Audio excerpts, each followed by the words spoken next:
BTV ఇది మీ TV. ఊరిలో దుంపదగ్గ మధ్యలో సవాళ్ళు. చంద్రబాబు నాయుడు గారు సవాల్ చేస్తున్నాడు. నాకు అర్థం కాదు ఏంటంటే ఆ సవాల్ ఏంటంటే దమ్ముంటే నాతో బహిరంగ చర్చకు రా. టైం నువ్వు చెప్తావా, నన్ను చెప్పమంటావా? ప్లేస్ నువ్వు చెప్తావా, నన్ను చెప్పమంటావా? అదే బాలకృష్ణ సినిమాలో డైలాగ్ ఉందిలే, ఆ డైలాగ్ రిపీట్ చేస్తున్నాడు పాపం.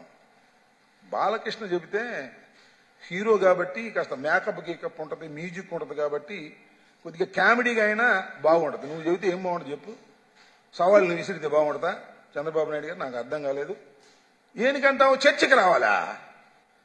సిగ్గుంది అసలు నీకు? ప్రజాస్వామ్య వ్యవస్థలో సిగ్గున్నటువంటి రాజకీయ నాయకుడివేనా నువ్వు అని అడుగుతా ఉన్నా. ఎందుకంటే ఏంటంటే రాంబాబు గారు ఎలా అడుగుతున్నారు అంటారేమో. ఏది చర్చ? చర్చించవలసినటువంటి వేదిక ఎక్కడ? చర్చించవలసినటువంటి ఏ వేదిక? ఆంధ్ర రాష్ట్రంలో ప్రజాస్వామ్యబద్ధంగా శాసనసభ. ఆ శాసనసభలో చర్చించవయ్యా బాబు, ప్రధాన ప్రతిపక్ష నాయకుడివి చర్చించు అంటే నేను చర్చించను, నా వల్ల కాదు ఇక్కడ, నేను అసలు శాసనసభకే రానని పారిపోయినటువంటి దద్దమ్మము నువ్వు. వాళ్ళు శాసనసభ టైం అయిపోయింది, ఇంకా శాసనసభ పెట్టే అవకాశం కూడా లేదు కాబట్టి రా చర్చిద్దాం రా అంటే ఇక మాకేం తీరిక లేదా? నాకు అర్థం కాలేదు.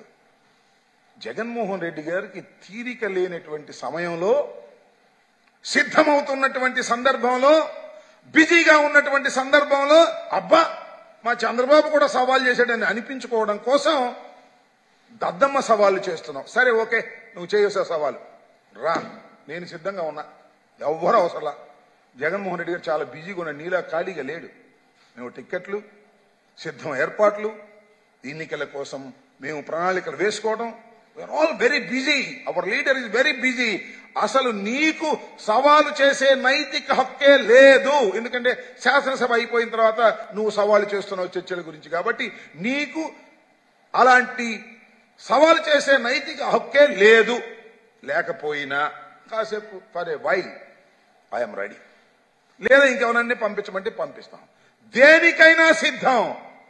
నీ తెలుగుదేశం ఆఫీసులో అయినా చర్చకు సిద్ధం. గుర్తుపెట్టుకోమని మనం చేస్తున్నా. అట్లా లేవు మళ్ళా.